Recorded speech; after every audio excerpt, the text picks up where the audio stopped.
예수님이 이 땅에 오셨어요. 오신 목적이 뭐냐면 찾으러 오셨어요.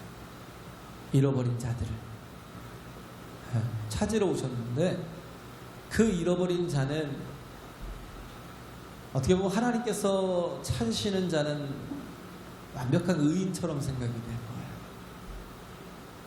남들보다도 더 착하고, 남들보다도 더 바르고, 남들보다도 더 선하고, 남들에게 은혜를 끼치는 그런 사람들일 거라고 생각을 하잖아요. 하나님은 인간의 모두가 죄인임을 아십니다. 그죠? 로마 3장에 있는 말씀처럼 의인은 없나니 하나도 없고 다 죄에 치우쳐서 한 가지로 다 병들어 있고, 죄로 인한 그 욕심에, 그 탐심에 가득 차 있음을 하나님은 아셔요. 그렇기 때문에 예수님께서 이 땅에 오신 이유는 의인을 불러서 구원케 하려고 이 땅에 오신 게 아니라 죄인을 불러서 회개케 하려고 이 땅에 오셨다고 말씀하고 있어요. 왜? 의원에게는 의사가 아니, 멀쩡한 사람에게는, 건강한 자에게는 의사가 필요 없어요. 그래서 의사가 뭐 필요해요? 파업을 하든지 말든지, 그잖아요. 건강한 사람에게는 의사가 아무 소용이 없어요. 아무 필요가 없어요. 병든 자에게는 절대적이죠. 그 병에서 정말 전문적인 병이라고 한다면 정말 어디 지구 끝에까지라도 가서 찾아낼 거야. 아마 내가 불치병이 걸렸는데 그 사람 아니면 도무지 살 수 없어 라는 그런 생각이 있다면 어떠한 대가를 치르더라도 그 사람을 찾아갈 거예요. 근데 예수님께서 이렇게 건강한 자에게 필요한 의원이 아니라 병든 자, 상한 자, 그죠? 문제가 있는 사람들, 그런 사람들 찾아오셔서 어떻게 해요? 고치고 치유하시고 깨끗게 하셔서 완벽하게 회복시켜 주시는 거예요. 할렐루야. 그런데 그렇기 때문에 우리가 인간은 누구나 다 죄인임을 인정하고 주님을 의지해야죠. 그래서 뭘로 회복이 돼야 되냐면 하나님의 형상으로 회복이 돼야 돼요. 그래서 여기 본문에 있는 말씀이 그거예요. 하나님의 형상을 회복하라는 거예요. 그렇죠? 10절에 있는 말씀이 제가 보기엔 여기 키포인트가 아닌가. 새 사람을 입으라 그랬잖아요. 새 사람을 입었으니 이는 자기를 창조하신 자의 형상을 쫓아 지식에까지 새롭게 하심을 받는 자니라 그랬죠. 예수께서 오셔서 우리를 치유하시고 우리를 자유케 하시고 회복시키시는 이유는 뭐예요? 우리를 어디까지요? 하나님의 형상에까지 치유와 회복을 주신다는 겁니다. 할렐루야. 그렇죠. 원형을 알아야 회복이 가능한데 우리는 그잖아요. 우리가 우리 힘으로 우리의 누군가를 또 치유하고 하려고 해도 원형을 모르면 왜? 다 다양하니까. 인간은 얼마나 다양한데요.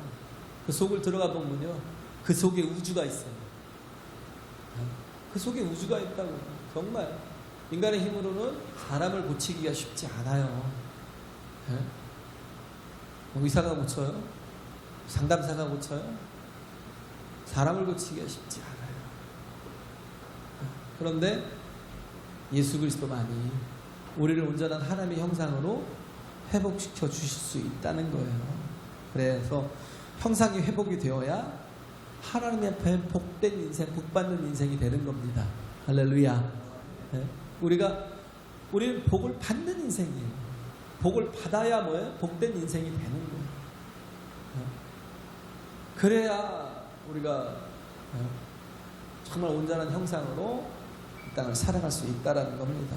그래서 우리가 하나님의 형상이 회복이 되는 모습을 새 사람을 입었다라고 얘기해요. 그죠? 입었다라는 건 뭐냐면 계속해서 나오는 말씀이 12절부터 쭉 보면 계속해서 옷을 입었대요. 어떤 옷을 입었어요? 그리스도로 옷을 입었대요. 할렐루야. 네? 그리스도로 옷을 입었다는 거예요. 태초에 제일 처음 사람에게 옷을 해입혀 주신 분이 하나님이심을 우리는 알잖아요. 왜? 아담이 범죄해서. 그렇죠? 아담과 하와가 범죄해서 어떻게 해요? 나뭇잎으로 자신의 몸을 가리고 있는 걸 하나님께 보시고 어떻게 하셨어요? 양을 잡아서 옷을 해서 그에게 입히더라. 양을 잡아서 옷을 입히는 거예요. 네, 어떤 분이 옛날에 제가 얘기했지만 어머니가 어디 미군 부대에서 군용 담요를 하나 이렇게 얻어왔대요. 네, 어떤 목사님. 어렸을 때 그걸 가지고 바지를 갖다가 이렇게 대고 그대로 잘랐대요. 그대로 막 잘라가지고 그래서 바느질을 한다고 했는데 엉성한 거죠. 바느질 제대로 할 줄 아는 분도 아니고 미싱이 있었던 것도 아니고 그렇게 해서 대충 해갖고 뒤집어가지고 그렇게 해서 뭐 이렇게 고무줄로 조여서 옷을 해서 입혔다는 거예요. 그런데 그분이 나중에 이렇게 제사를 지낼 때 제사를 지내잖아요. 제사를 지낼 때 빨리 제사를 지내고 선착순으로 서면 이렇게 사탕을 준다네요. 어르신이. 그래 누가 주는지 잘 모르겠지만 뛰어가느라고 막 후다닥 해치고 제사를 절을 한다고 해치우고는 후다닥 뛰어가다가 바지가 다리 걸린 거예요. 발에. 그래갖고 그 제사상을 다 엎어버렸어요. 와장창 다 엎어버리고 그 다음부터 하는 얘기가 우리 집에 제사가 사라졌어요. 자기 때문에 사라진 건 아닌 것 같은데 어떻게 하다 보니까 그때 이후로는 제사를 한 번도 드린 적이 없다는 그런 거예요. 그래서 참 보면 어머니가 이렇게 자신의 옷을 디자인해서 입혀주셨는데 너무 엉성한데요. 하나님의 디자인은 정말 세상 그 누구보다도 완벽하다는 거예요. 할렐루야. 우리를 향한 디자인, 우리에게 그리스도 예수의 옷을 입혀주신 이유가 있다는 거예요. 왜 우리는 그리스도로 옷을 입어야 되고, 왜 우리는 정말 그래서 그분의 말씀으로 철저하게 우리의 영혼과 육체가 그 말씀을 따라서 순종하면서 살아야 되는지.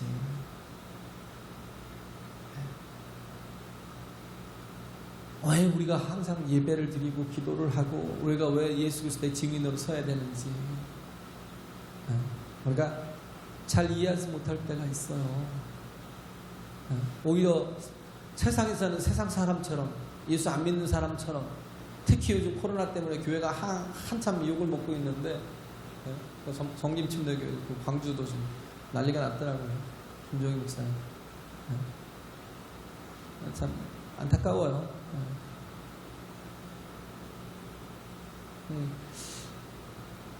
좀 안타깝죠. 뭐 그렇다고 해서 우리 교회가 다행이라는 얘기가 아니라 뭐 얼마든지 그럴 수 있는 그런 상황들이지만 그러나 우리가 의지하는 이는 하나님이시라는 거예요. 하나님께 나를 맡기면 하나님께서 우리를 반드시 붙드시고 보호하시고 이끌어주시고 지켜주신다는 거예요. 할렐루야. 그래서 내가 하나님 안에 거하려고 거하는 삶을 세상 사람들은 굉장히 이기적으로 보잖아요. 왜 이런 코로나가 창궐한 때 예배를 드려야 되는지. 그잖아. 우리가 참 설득시키기도 참 어려워요. 힘들어요. 그죠? 참 어려운 시간들. 참 다행이다 싶은 거는 그래도 또 우리가 소수라 그래도 이렇게 마음 편하게 예배할 수 있는 게 너무 감사해요. 너무 감사하다는. 오히려 요즘에 그 생각이 들더라고요. 오히려 이렇게 예배할 수 있는 게 하나님이 디자인하신 거구나. 나중에 끝나면 하나님께서 복을 주시려나 그 생각도 들더라고요. 근데 하나님이 우리를 정말 디자인하셔서 우리를 어떻게 하셔요? 하나님의 형상대로 하나님의 모양을 따라 살아가게 하십니다. 할렐루야. 그 형상을 예수 그리스도를 통해서 회복시켜 주신 거예요. 우리는 한 번 다 죽음을 경험한 존재들이에요. 그죠? 우리 예수 그리스도 안에서 이젠 내가 옛사람이 함께 예수 그리스도와 함께 장사 지낸 바 된 거예요. 그죠? 내 죄는 이미 내 옛사람의 습성은 습관은 다 십자가에 못 박힌 존재다. 그리고 더 이상 내가 옛사람으로 살지 않고 내가 이제는 하나님의 영광을 위해서, 이제는 하나님의 뜻을 이루기 위해서 이제 변화된 삶, 정말 주님 그리스도의 향기가 드러나고 예수 그리스도의 빛이 되고 정말 진정한 복음의 소금이 되는 그런 삶을 우리는 살아가려고 애쓰고 노력하는 겁니다. 할렐루야. 그런 거잖아요. 그래서 내 옛사람이 죽어서 더 이상 우리는 어떻게 해요? 죄가 더 이상 우리는 거기에 만족감이 없고요. 죄가 더 이상 우리를 기쁘게 하지 않아요. 전에는 그러잖아요. 죄를 짓고 사는 게 왜 내 육신을 만족하면서 사는 게 기쁨이었지만 이제는 주 안에서 내가 변화된 심령이 되고 그래서 내 옛사람이 죽고 그리스도와 함께 다시 새 사람을 입었다라는 것. 그리스도의 부활이 내 부활이 되었고 그리스도의 의가 내 의가 되었고 근데 이제는 더 이상 내가 그 정욕을 따라 살지 않아도 되고 그죠? 왜 자유롭게 되었으니까 새 사람을 입었으니까. 근데 그렇게 새 사람을 입게 된 원인이 내가 노력해서 된 게 아니잖아요. 그죠? 하나님의 참된 형상을 가지고 있는 사람들이 받은 복이 뭐예요? 생육하고 번성하고 충만하고 다스리라.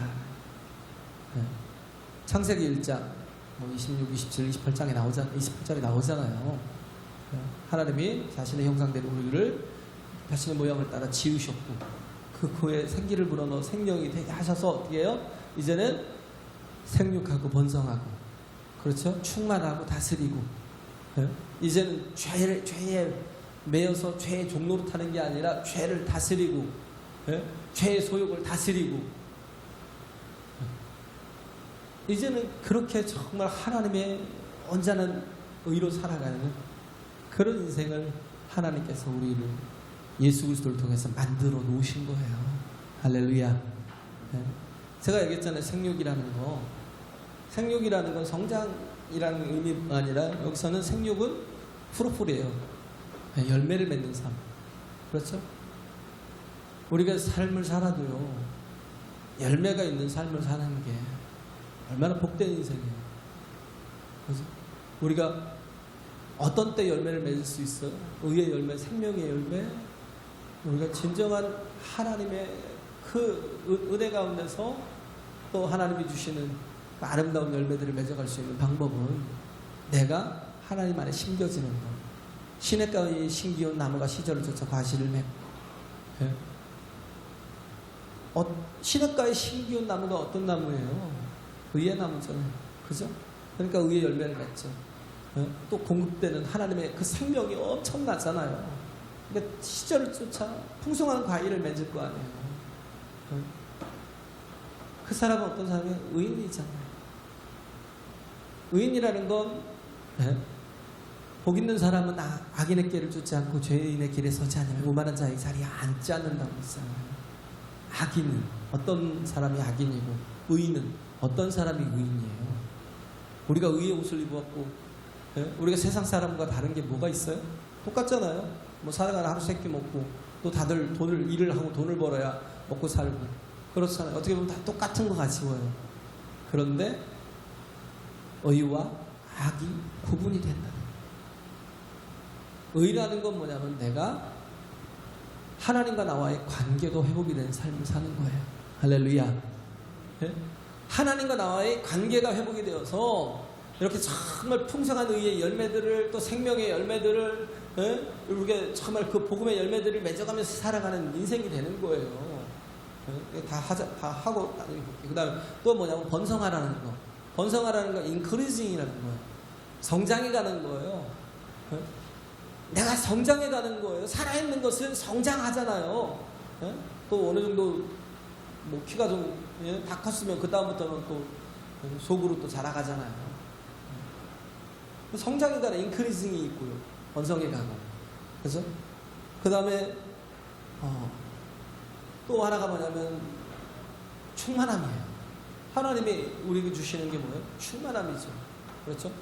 그런 충만함이 있을 때 우리가 하나님의 영으로 충만하고 말씀으로 충만하고 하나님의 은혜로 충만하고 하나님의 능력으로 충만하고 하나님의 생명으로 충만하고 모든 게 참 하나님이 주시는 것들로 충만하게 내 자신이 채워져야 돼요. 할렐루야. 그렇지 않고 깡통으로 살면요, 조금만 누가 막 발로 차도요 막 깨지고 찌그러지고 소리 또한 요란하죠. 그렇죠? 그런 인생, 깡통 같은 인생은 쉽게 찌그러져요. 쉽게 상처받고. 마귀가 얼마나 공격이 심해요. 그러니까 어떻게든 우리의 막 마음에 상처를 주면요, 우리가 얼마나 쫓아가는 존재인데 우리 큰 것 때문에 상처받아요? 아니요. 가장 작은 것 때문에 상처받아요. 별것도 아닌 것 때문에. 그냥 아무것도 아니에요. 뭐 부부싸움 칼로 물베기라고 하는데요, 부부싸움 하고도 한 달을 두 달을 그렇게 원수처럼 지내고 어떤 사람은 이혼도 하더라고요. 부부싸움 아무것도 아닌 거 가지고 나중에 이유를 물어보면 별것도 아니에요. 그런데 그것 때문에 원수가 져가지고 그렇게 고통하고 서로 미워하고. 근데 하나님이 주신 그 사랑과 은혜로 꽉 채워지면요, 하나님의 영으로 꽉 채워지면요, 어떤 것이 와서 막 때리면 손이 아파요. 왜?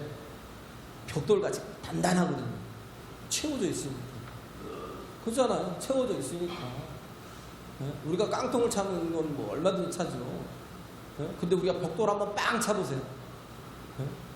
발가락이 부러져서 발가락이. 마귀가 아무리 그렇게 건들려고 해도요, 말씀으로 채워지고 하나님으로 충만한 사람은요, 그 어떤 것에도 시험 들지 않고 끄떡 없어요. 할렐루야. 우리가 자꾸 시험 드는 건요, 그런 생각을 해요. 자꾸 저 사람 때문에 내가 문제가 있다고 해요. 저 사람 때문에 내가 어렵다고 생각해요. 다 뭐예요? 저 사람 때문에 내가 괴롭다는 거예요. 가만히 보면요, 저 사람은 아무렇지도 않아요. 별로 생각도 없는 말을 던졌고요, 생각도 없는 행동을 했어요. 그런데 우리가 그것 때문에 미쳐버려요. 잠을 못 자요. 끙끙 앓아요. 살도 빠져요. 왜 그래요? 깡통이라. 내가 문제가 있다고. 그럼 어떻게 해야 돼요? 채워야죠. 하나님으로. 할렐루야. 하나님으로 가득 채워요. 하나님 좋으신 것을 채워요. 말씀으로 채우면 얼마든지 이겨내잖아요. 말씀이 힘이 되니까, 맛있는 에너지가 되니까 에너지틱하게 막 이기고 승리하잖아요. 에너자이저만 그런 게 아니라 막 뭐 100만 21, 100만 22 얼마든지 이겨낸다니까요. 자꾸 넘어지는 건 내가 깡통이라. 풀리스 해야 되는데, 꽉 차야 되는데 자꾸 소리가 나고 요란하고 이리 찌그러지고 저리 깨지고 막. 그러니까 만시창이 돼요. 하나님의 형상을 온전히 회복해야 돼요. 할렐루야.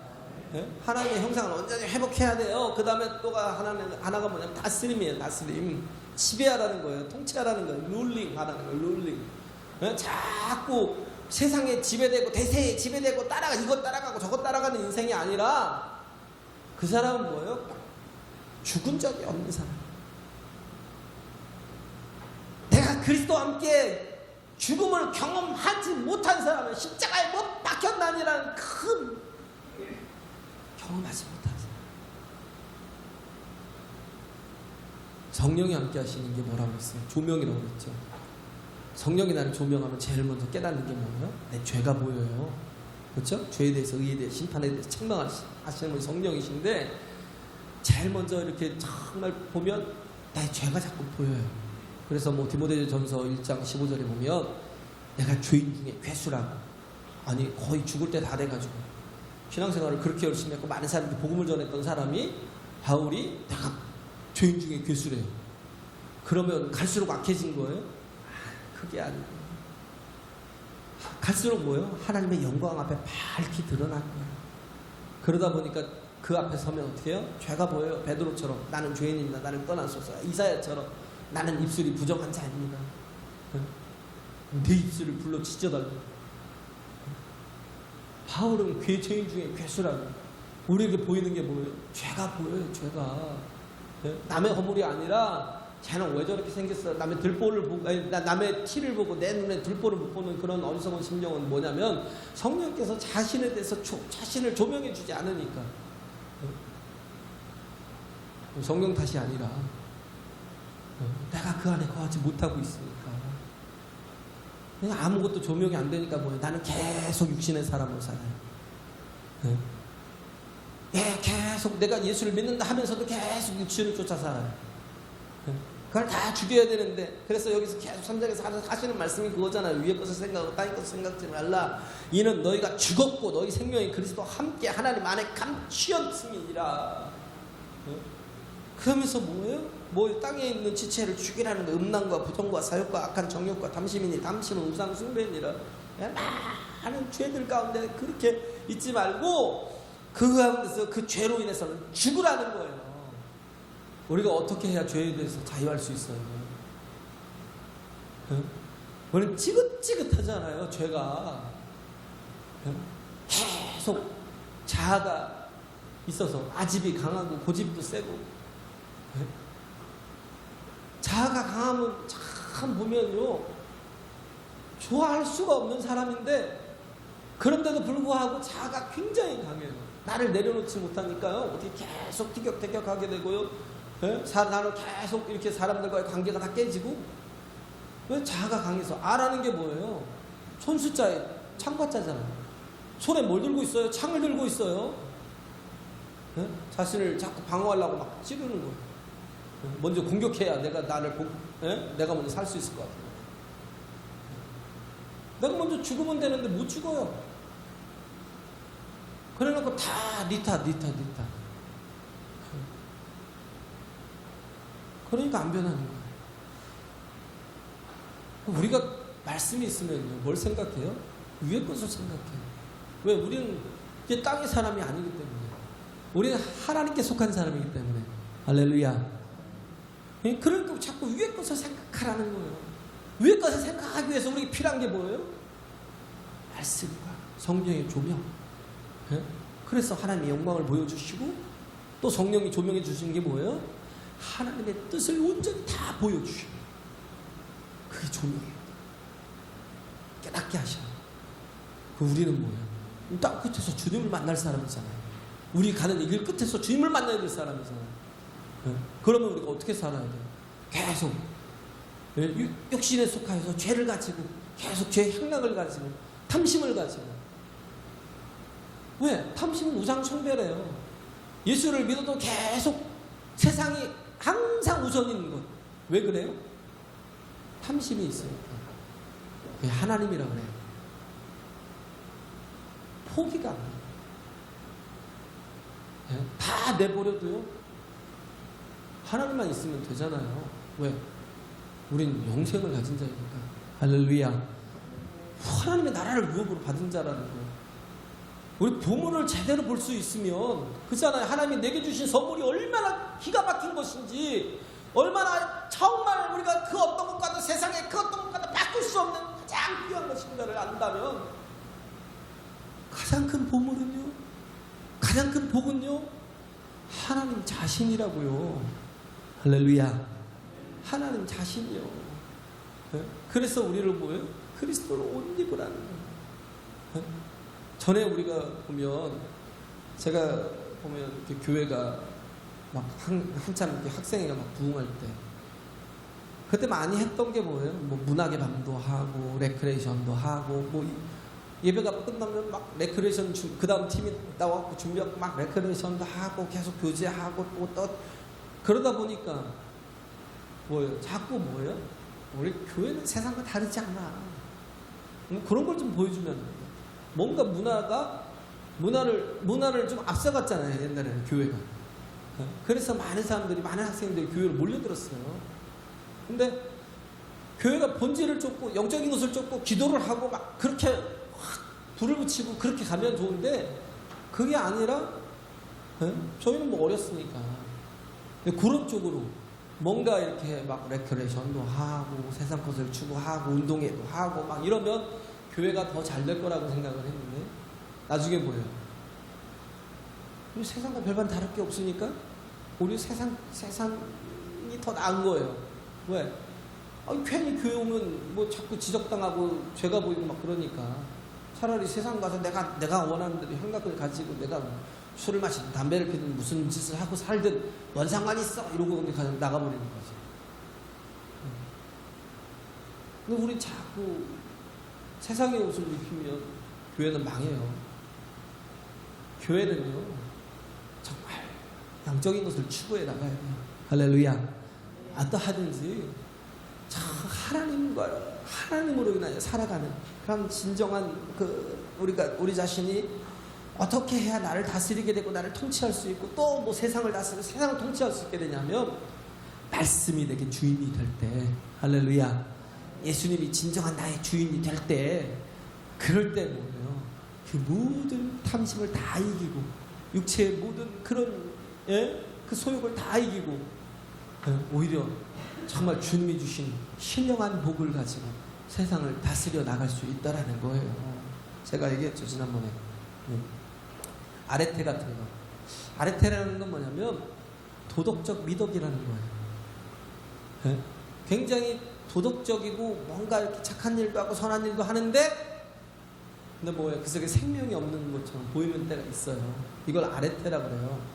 뭐냐면 구제 겸손을 위한 겸손. 그냥 정말 딱 거기만 보면 겸손을 위한 겸손. 구제를 위한 구제, 사랑을 위한 사랑. 나는 사랑해. 그러면서 뭐 선물도 주고. 마음은 전혀 안 통하는데. 뭔가 이렇게 그게 없어요. 근데 없는데 나는 사랑해. 그러고 너 원하는 거 있니? 해줄까? 그냥 뭐 마음이 막 그렇게 해주고 싶은 마음이 들어오는 게 아니라 그냥 사랑을 하는 걸 표현하고 싶어서 구제를 하는 걸 표현하고 싶어서 겸손을 내가 겸손하다는 걸 표현하고 싶어서.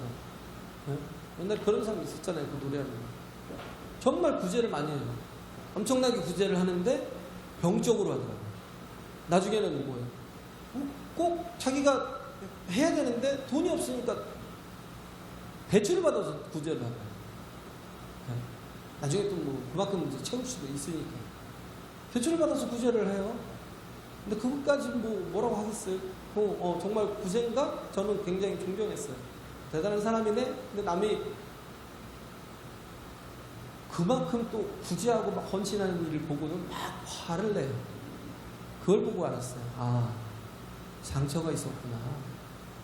문제가 있었구나. 그러다 보니까 구제에 대한 것에 집착을 하는. 전에 뭔가 좀 가난하게 살았었나? 구제를 위한 구제를 하는 거예요.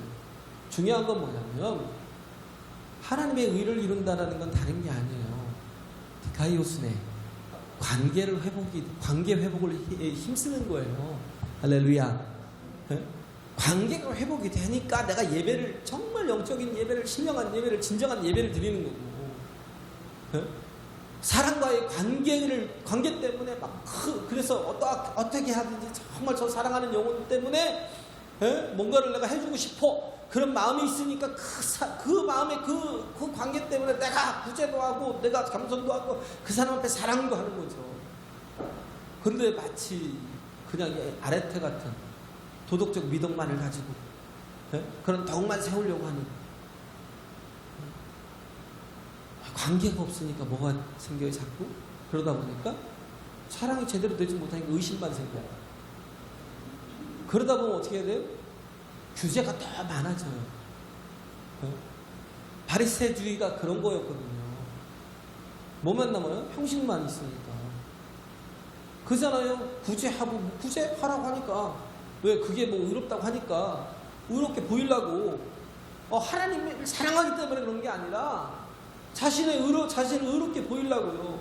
그래서 겸손하고 그래서 구제하고 그래서 숨기고 그래서 희생하고 정말 어떻게 보면 그렇게 보이는데 속에 보면 전혀 그게 없어요. 그냥 형식적인 그 모습만 있는 거예요. 중요한 건 관계예요. 관계가 회복이 돼야.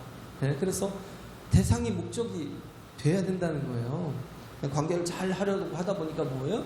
구제도 하고 성교도 하고 뭐 섬김도 하고 희생도 가능한 거예요. 사랑은 자연스러운 건데 사랑을 억지로 하니까 부자연스럽게 되는 거죠. 네, 그래서 요한복음 8장 32절에 그러잖아요. 네, 진리를 알지니 진리가 너희 자유케 하리라. 진리가 누구예요? 예수. 할렐루야. 그 나를 참 사랑하시는 주님을 만나니까 내가 그 다음부터는 뭐예요? 모든 게 다 자연스러워지는 거예요. 네. 그죠? 그래서 정말 자꾸 도덕적 미덕으로 이런 아레테 같은 곳으로 가면 규칙만 많아져요. 네. 그래서 하나님이 어떻게 보면 10계명만 주셨는데 나중에 보니까 그 규례가 뭐예요? 2300개가 넘어요. 얼마나 많이 만들었는지. 왜?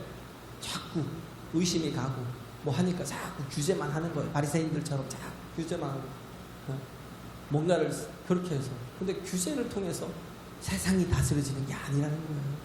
그것 때문에 내가 다스려지는 것도 없어요. 중요한 건 뭐예요? 하나님과의 나와의 관계가 회복이 되고 내가 사람과의 그래서 진정한 사랑을 내가 알고 또 내가 왜 영혼들을 사랑해야 되고 섬기는가를 알잖아요. 하나님이 나를 사랑하신 그것 때문에 나 같은 자도 하나님이 구원하시고 나 같은 자도 하나님께서 정말 참아주시고 나 같은 자도 하나님께서 이렇게 정말 예수 그리스도를 통해서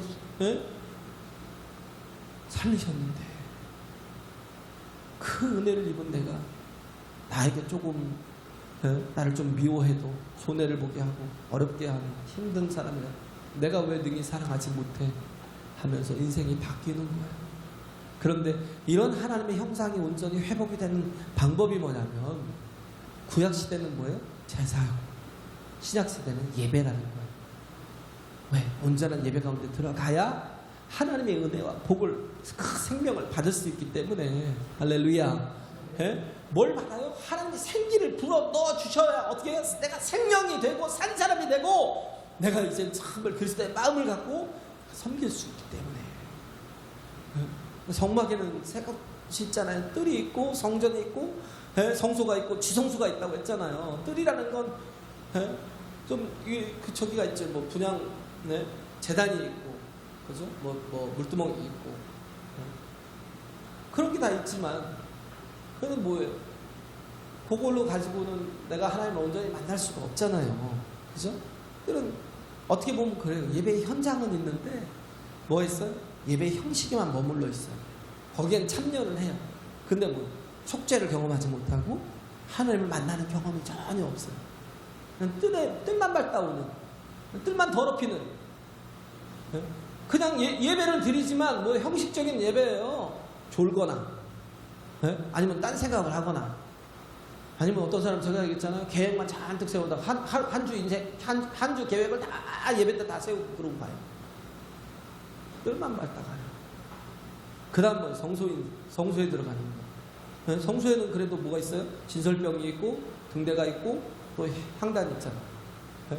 어느 정도 뭐예요? 뭔가 지정이 어떤 그런 정신적인 것이 채워지는 뭔가가 있기는 있어요. 그런데 영적인 터치가 없어요. 영적인 터치가 없어요. 왜? 이 말이 무슨 말이에요? 교제가 없어요. 하나님과의 교제가 없어요. 뭔가 내가 정말 예배의 그 형식 때문에 내가 은혜를 받는 것 같고 내가 그래도 좀 이렇게 거기에 참여하는 것 같은데 근데 정말 변화가 없어요. 거듭나지 못해요. 근데 지성소에 들어가면 뭐가 있어요? 거기에 법궤가 있잖아요. 말씀이 있고 뭐 아름의 쌍난지팡이와 뭐 만나는 없어졌어요. 없어진 지 오래됐고 뭐만 남았냐면 그 모세의 그 받은 10계명이 있잖아요. 말씀이 있고 그 위에 뭐가 있어요? 그룹이 천사가 두 천사가 덮고 있잖아요. 그 덮고 있는 그 뚜껑을 뭐라고 하냐면 속죄소라고. 속죄소.